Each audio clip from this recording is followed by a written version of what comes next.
Señor, los cielos, el firmamento y las estrellas vi, al oír tu voz en los potentes truenos y ver brillar el sol en su cenit. Mi corazón entona esta canción, cuán grande es Dios, cuán grande es Él.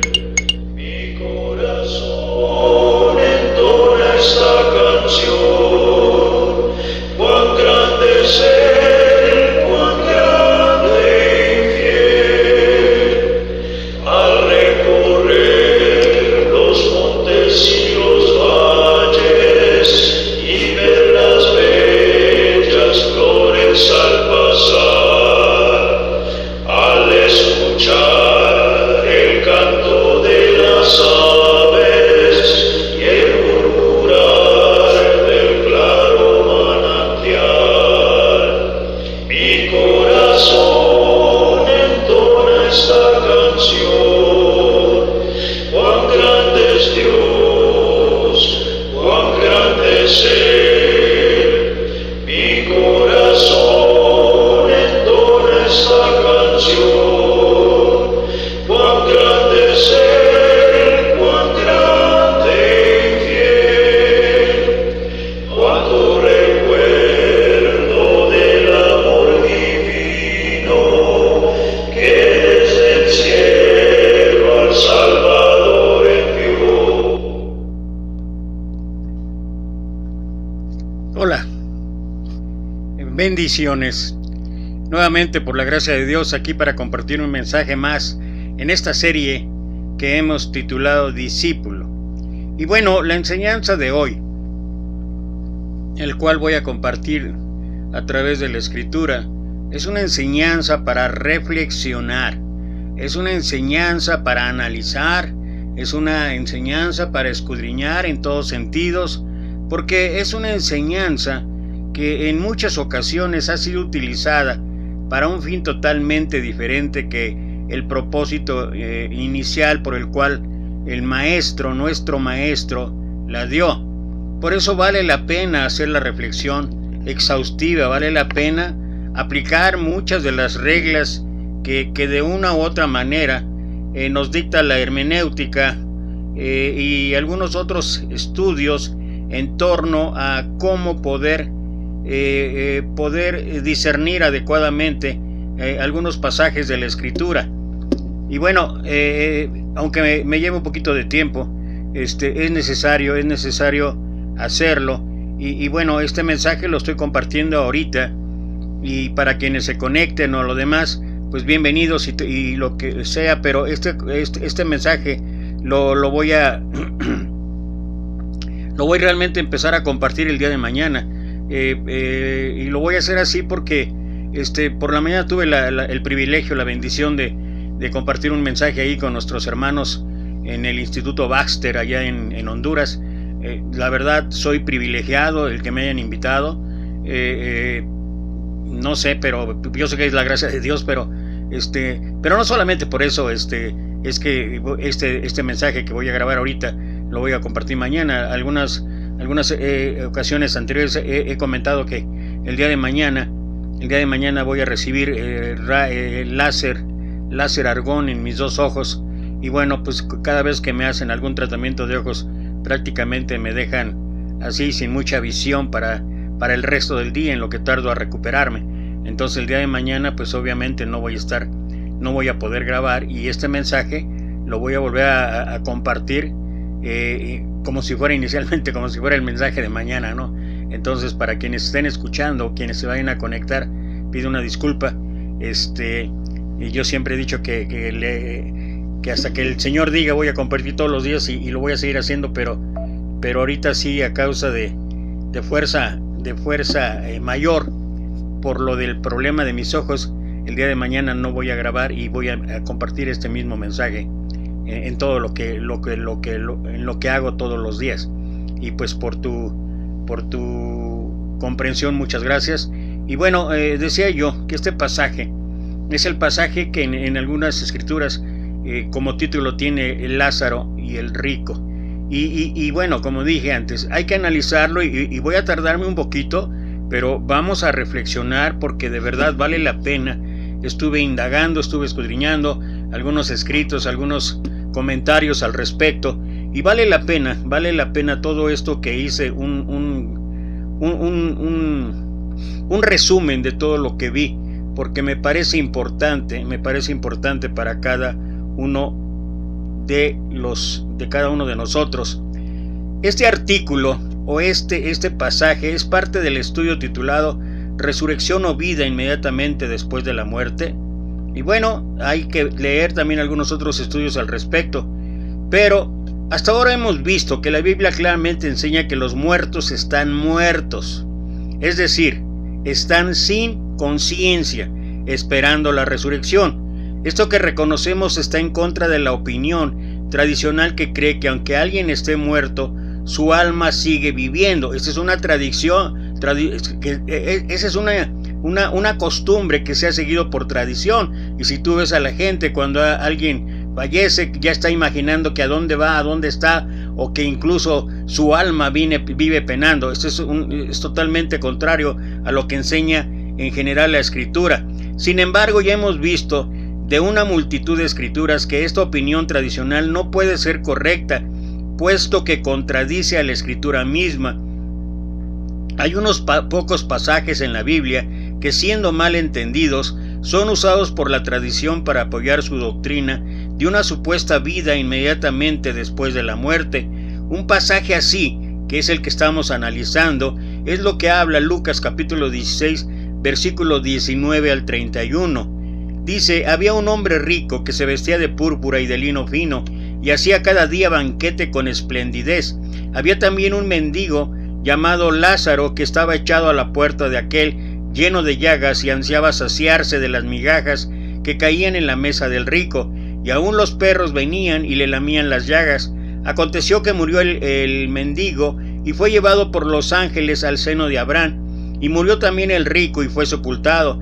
Y en el Hades alzó sus ojos estando en tormentos, y vio de lejos a Abraham y a Lázaro en su seno. Entonces él, dando voces, dijo: Padre Abraham, ten misericordia de mí, y envía a Lázaro para que moje la punta de su dedo en agua y refresque mi lengua, porque estoy atormentado en esta llama.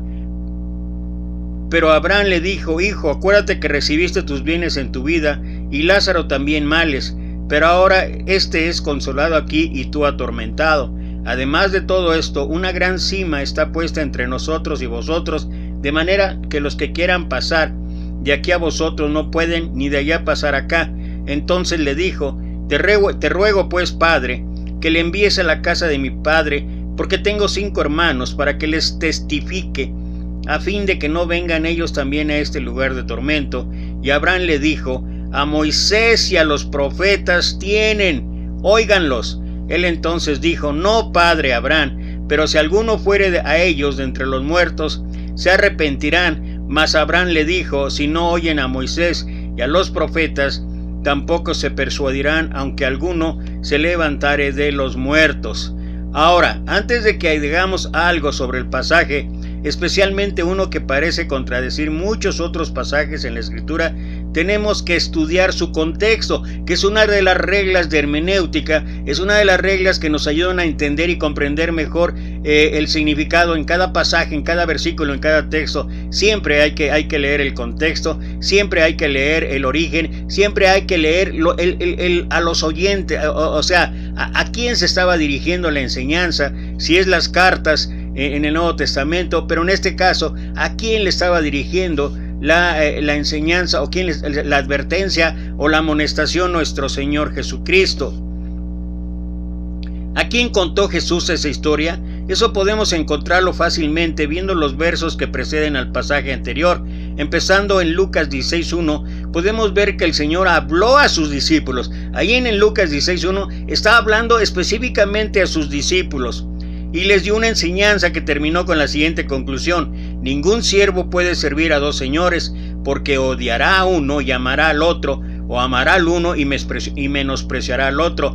no pueden servir a Dios y a las riquezas. Ahora, los fariseos que andaban por ahí respondieron de la siguiente manera, y oían también todas estas cosas los fariseos, que eran avaros.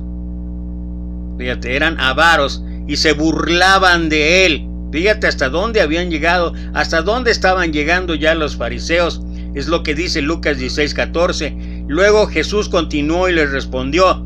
Entonces les dijo, obviamente aquí ya cambia. Ahora ya se está dirigiendo a los fariseos, esos que se burlaban, esos que estaban haciendo ironía con respecto a lo que decía Jesús. Vosotros sois los que os justificáis a vosotros mismos delante de los hombres, mas Dios conoce vuestros corazones, porque lo que los hombres tienen por sublime delante de Dios es abominación. La ley y los profetas eran hasta Juan. Desde entonces el reino de Dios es anunciado y todos se esfuerzan por entrar en él.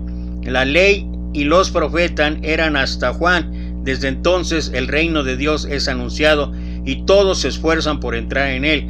Pero más fácil es que pasen el cielo y la tierra, que se frustre una tilde de la ley. Todo el que repudia a su mujer y se casa con otra, adultera, y el que se y el que se casa con la repudiada del marido, adultera.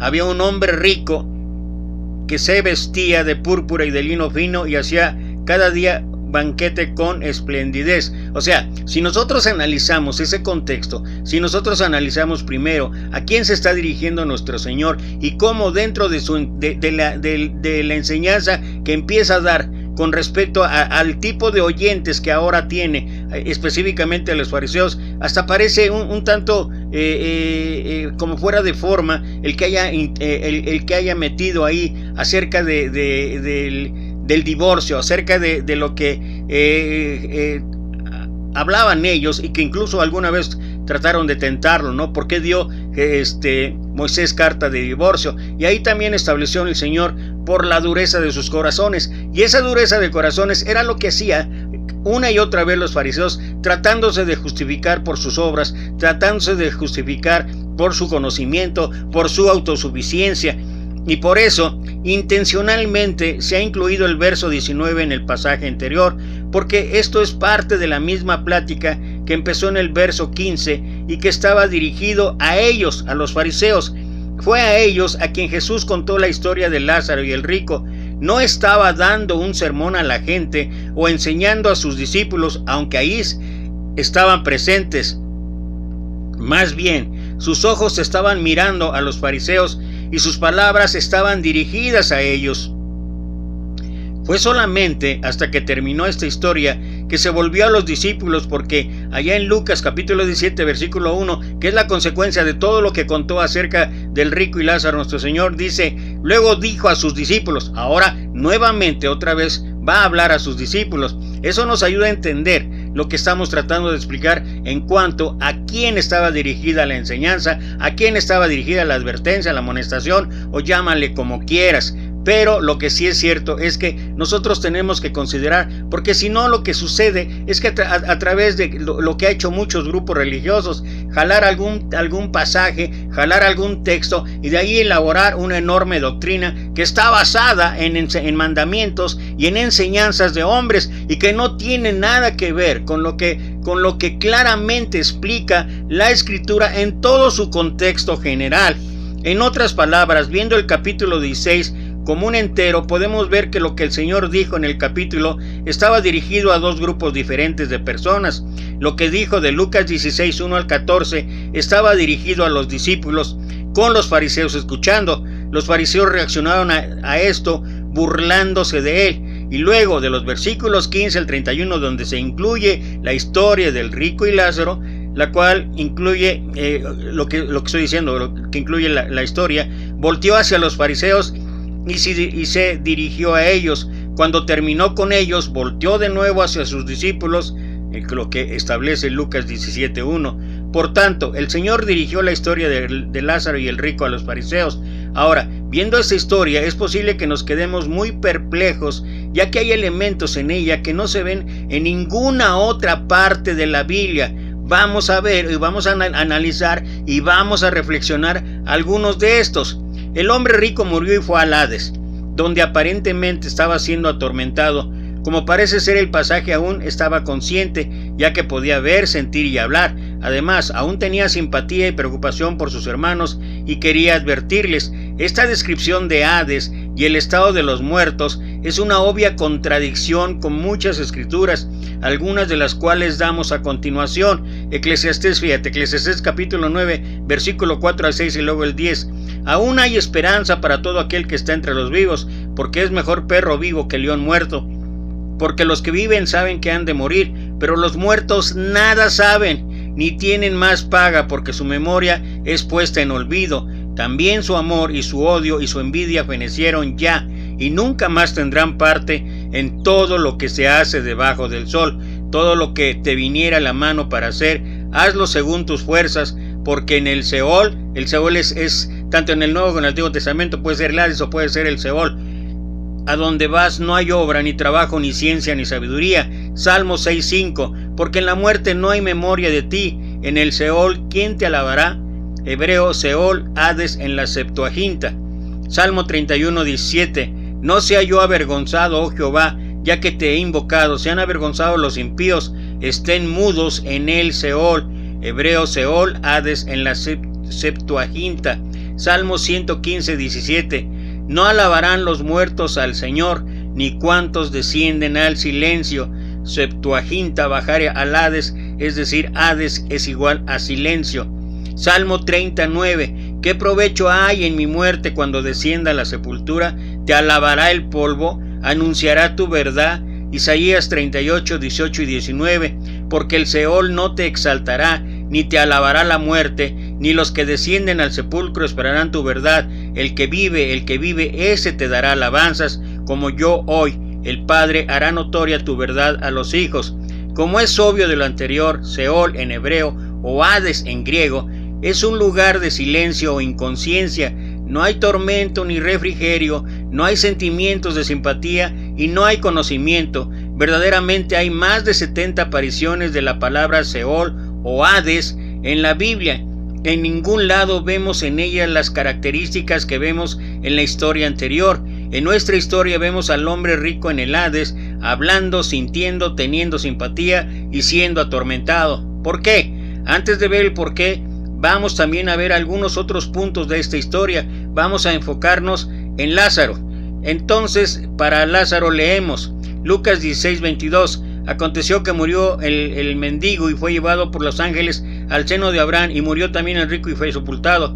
Una vez más, este enunciado contiene extrañas referencias sin precedentes en la Biblia. Sin duda no hay otra referencia bíblica al seno de Abraham y los ángeles llevando gente ahí. Como dijimos, hay más de 70 apariciones de las palabras Seol y Hades en la Biblia que definen al Hades, literalmente la tumba, el lugar al que todos los muertos sin excepción van, pero nunca leemos de un seno de Abraham ahí, pero nunca leemos de un seno de Abraham ahí. Ahí no leemos que el pobre o el justo van a un lugar diferente que el rico o el injusto. ¿Por qué Jesús hace tales referencias que no tienen paralelo en la Escritura y de hecho la contradicen en muchos puntos?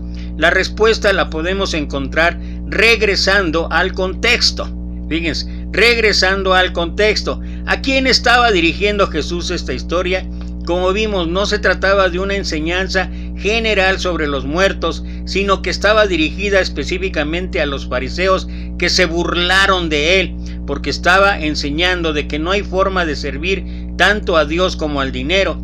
La audiencia de la que leemos eran los amantes del dinero, codiciosos, y ellos se justificaban entre los hombres. Los fariseos tenían, como podemos leer en otros lugares de la Escritura, tradiciones que no tenían nada que ver con la palabra de Dios.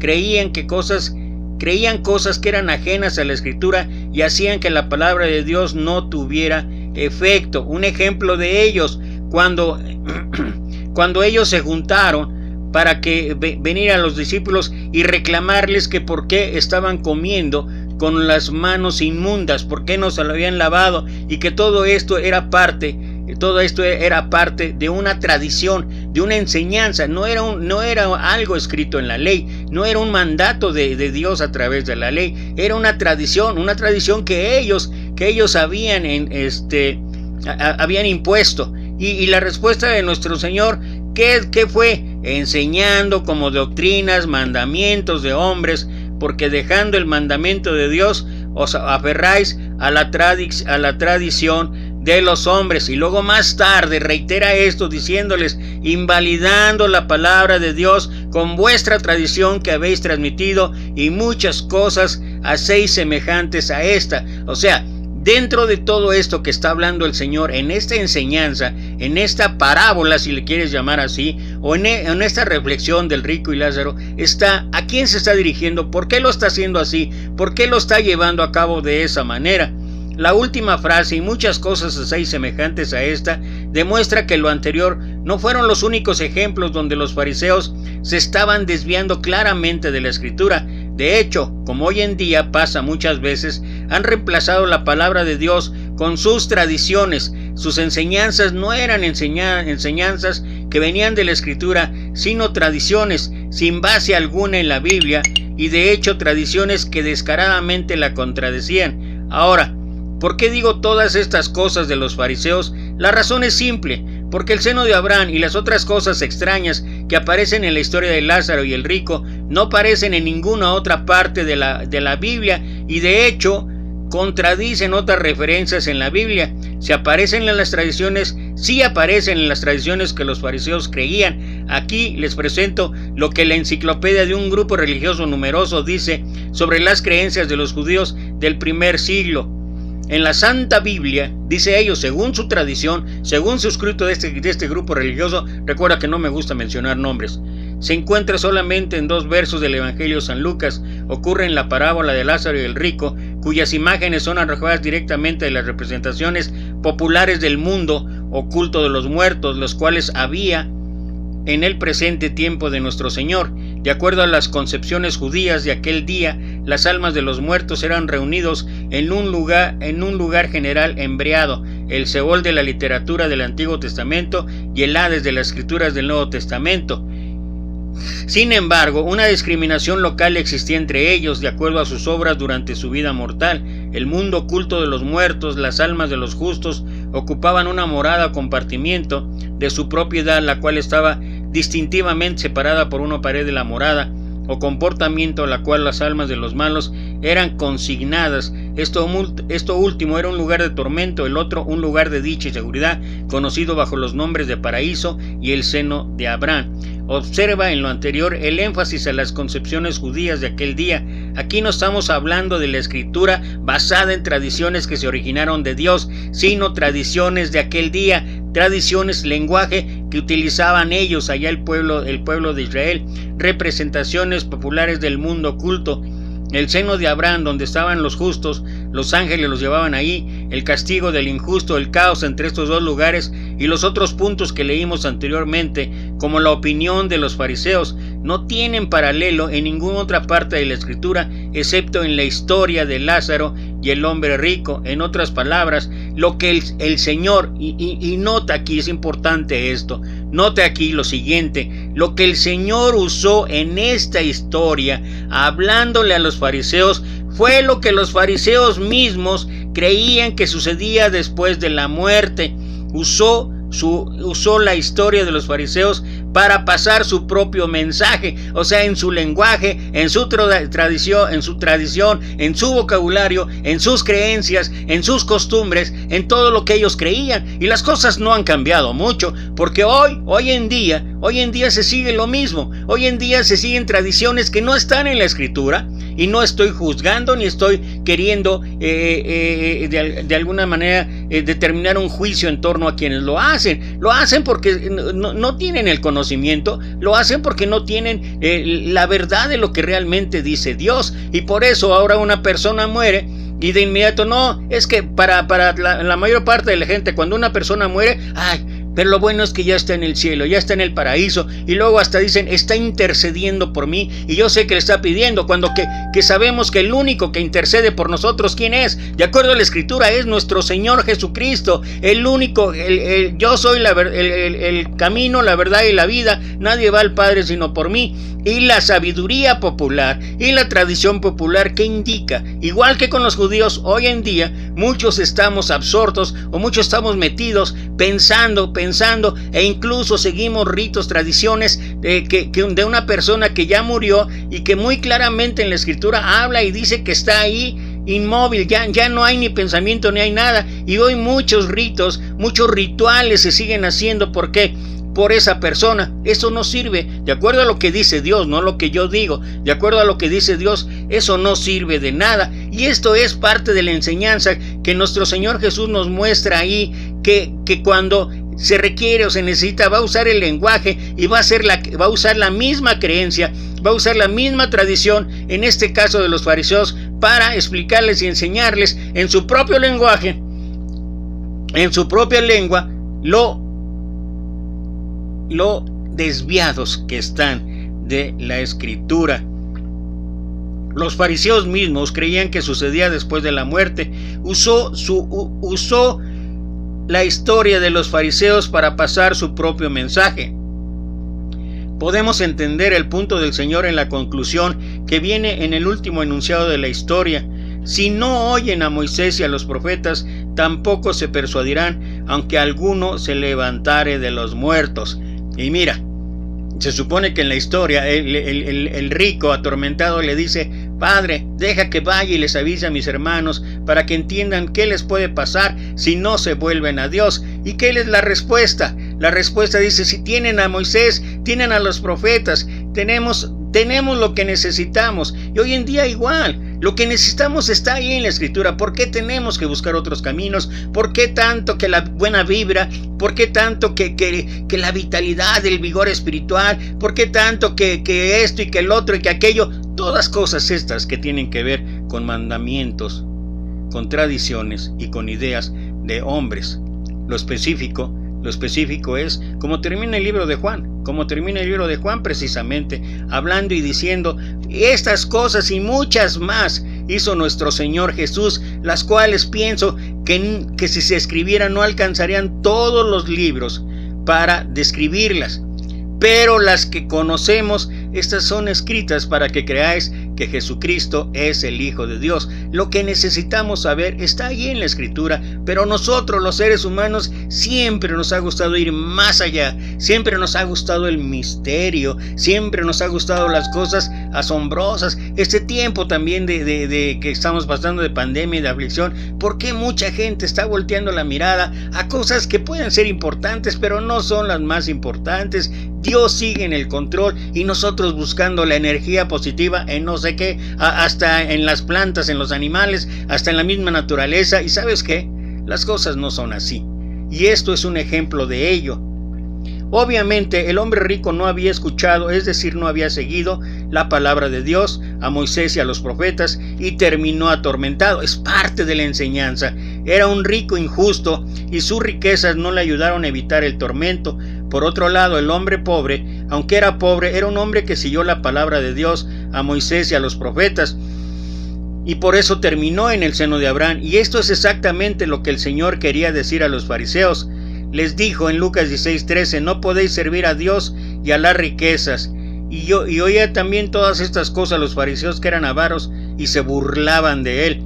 Estas personas eran avaras y no guardaban la palabra de Dios, Moisés y los profetas. De hecho, como leímos en otras partes, hacían que la palabra de Dios no tuviera efecto. Aún así pensaban que de algún modo iban a ser salvos. Y me da risa, me dio risa y me dio tristeza. Me dio tristeza porque así somos, las cosas no han cambiado. Así somos, y no estoy juzgando, pero recién vi un comentario de un delincuente famoso que murió, y sus familiares decían: bueno, qué bueno que ya murió, al fin ahora ya está reposando en el cielo. Es para reflexionar. Aún así pensaban que de algún modo iban a ser salvos, lo cual de acuerdo a sus falsas tradiciones significaba que después de la muerte irían al seno de Abraham. Luego el Señor, usando sus propias armas, sus propias tradiciones, hablando a los fariseos, voltea a ellos y les cuenta una historia donde el pobre terminó en el seno de Abraham porque guardaba la palabra de Dios, pero el rico e injusto como ellos terminaron en el tormento. Las riquezas no fueron suficientes para salvarlo de eso, solo guardando la palabra de Dios. Es una enseñanza para los fariseos codiciosos que en corto les dice: no crean que las riquezas les van a salvar. Lo que les va a salvar es seguir la palabra de Dios, a Moisés y los profetas. Para decirles eso, el Señor usó una de las formas más efectivas, su propio lenguaje, el de sus tradiciones, sobre su salvación y sobre la condenación. Concluyendo, el Señor no intentó con esta historia dar un sermón de lo que pasa después de la muerte, como muchos lo han tomado, y sus palabras de una manera literal, ignorando el contexto y las creencias fariseicas que en otras partes el Señor juzgó severamente, diciendo que ellos le quitaban el efecto a la palabra de Dios. Lo que el Señor hizo fue dirigirse a los fariseos usando sus propias creencias sobre después de la muerte para decirles que lo que importa no son las riquezas, sino guardar la palabra de Dios. Usó su propio marco, sus propias creencias después de la muerte para agregar su propia conclusión. Pudo haber escogido otro marco para decirles lo mismo, pero pocos dudaran que la manera más efectiva de hablarle a alguien es usando un lenguaje que les sea familiar. Y eso es lo que el Señor hizo. Les habló usando su propia imagen de después de la muerte como marcó, agregando el mensaje que él quería. Es muy triste que muchos hayan tomado este marco, estas creencias fariseas erróneas, y las hayan puesto como una doctrina sobre la muerte. Esto absolutamente no es más que una doctrina fariseica. Esperamos que realmente todo esto nos pueda hacer reflexionar, nos pueda hacer de alguna manera encontrar la verdadera enseñanza, que significa que lo único que nos va realmente a dar una vida diferente, lo único que nos puede de verdad ayudarnos a tener una relación personal con Dios, es conocer y llevar a cabo lo que son sus mandamientos, y dice la Escritura, y sus mandamientos no son gravosos.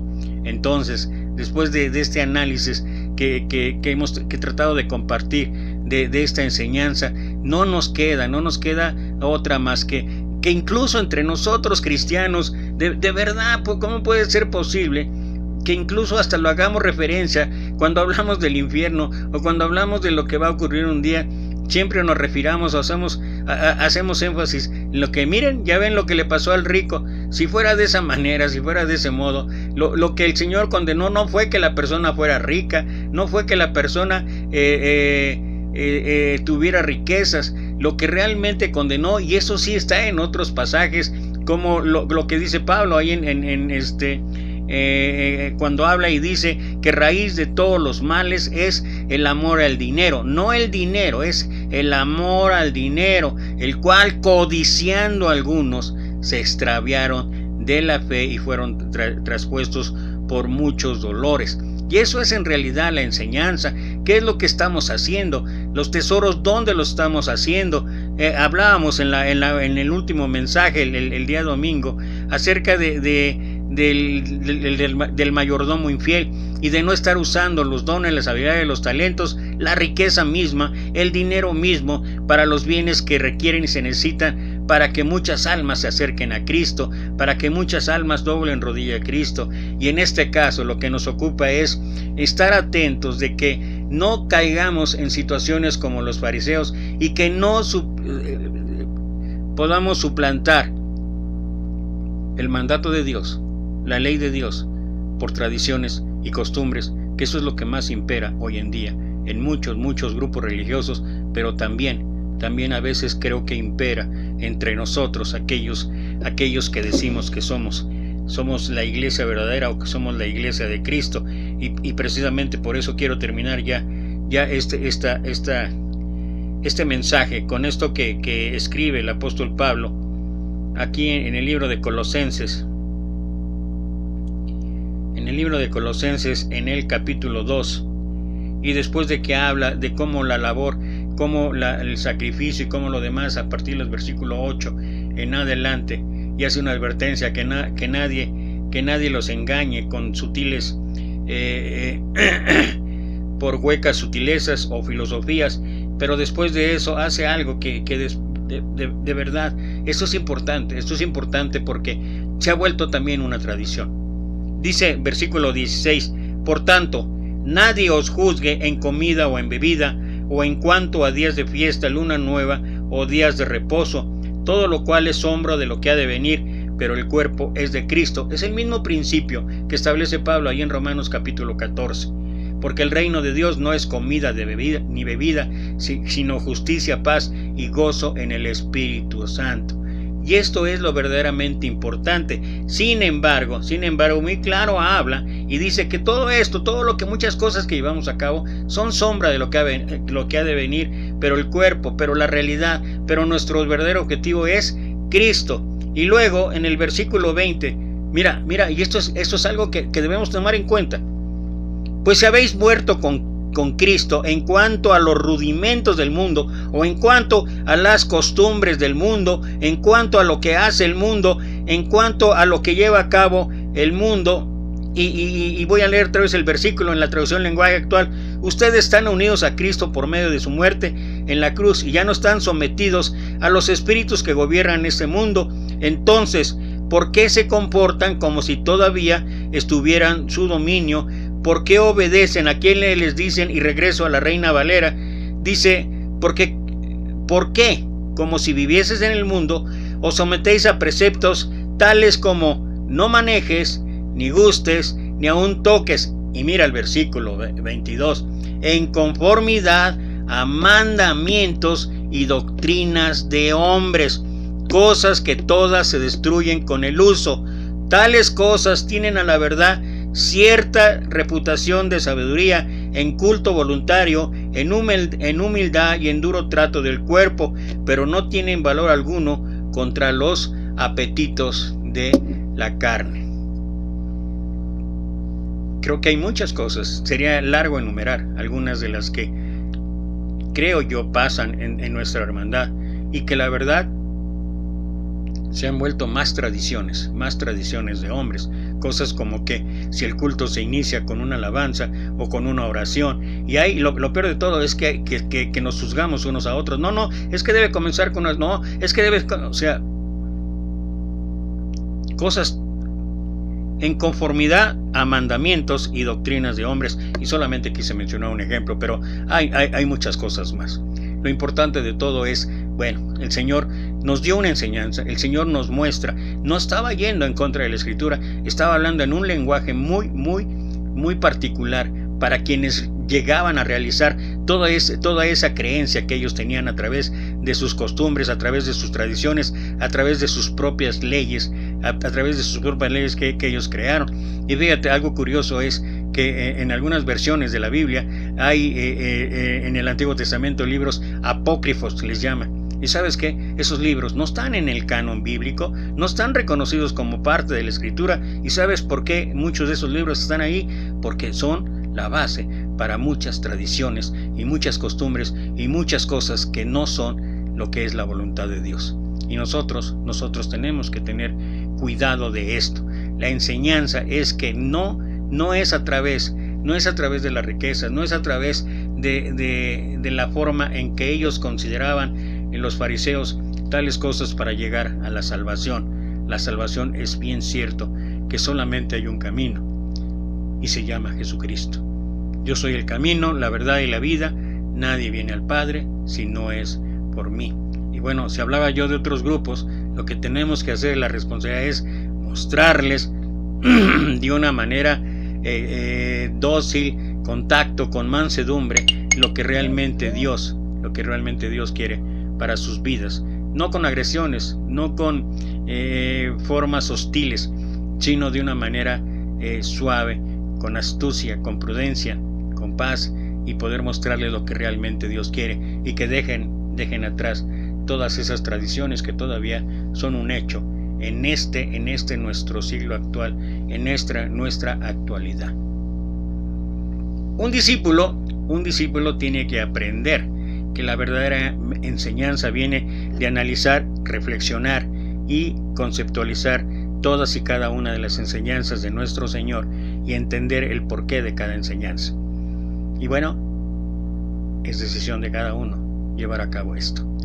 Gracias otra vez a aquellos que se conectaron, gracias otra vez a aquellos que han estado acompañándome cada día al filo de las 2:30 a través de página de Experiencias Cristianas en Facebook Live. Te lo agradezco y agradezco tu disposición, tu tiempo.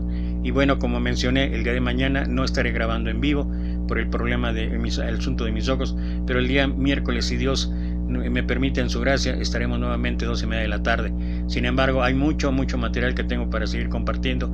Yo solamente espero y la última, pues lo que he venido diciendo en estos días, de verdad, cuidémonos, ya no digo cuídate, cuidémonos, porque soy responsable de lo que me pasa a mí, sí, pero soy responsable también de lo que pueda yo ocasionar en los demás.